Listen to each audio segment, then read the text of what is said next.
Бодлоо баталгаажлал баталгаажуулах. Дарлаа. За тэгэн гутал хүргэлтээр өөр авах. За хүргэлтээр авнаа. Тэгэн гутал энэ дээр нөгөө хаяа бичнэ. Зингаархан ямар гэх тийм. Тэгэн гутал энэ дээр хүргэлт 7,000 ийм төгрөгийг барах гэж байна. Тэгээ энийг дахиад үргэлжлүүлэх гээд. За энэ хэрэгнээс юм байна. За тэгэн гутал таны бараа шалгаараа яг ийм бараа авах уу гэж асууж байна. Тэгэн гутал бараануудаа тоош хэрэглэж байгаа хянаад нийтдээ 13 ширхэг бараа ийм бий. Тэгэхээр нүүр хамгаалалт нэр. Одоо тэр Gmail бүртгэгч тэрэн дээр чинь нүүртийн бацаалалт ирнэ. Тэр нүүртийн бацаалалт юу гэж 11 мянга төгрөг. Тэгэхээр нүүртийн имэйл чинь нөгөө Gmail хайлгаж хэрэглэх. За окей энэ болж байна 100 байна гэж захиалга баталгаажуулах. За тэгвэл хоёрын зөв үү? Энэ чинь зөв үү?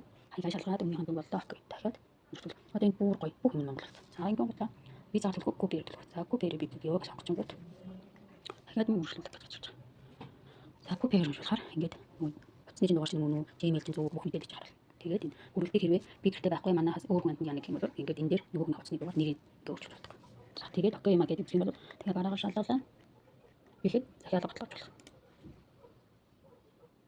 Тэгвэл энэ копи хатдаг. Угаан шүү копи хийрэмжлүүлээ. Окей. Тэгэл ажлын 3-аас 4 хоног дотор бараа маань хүрч.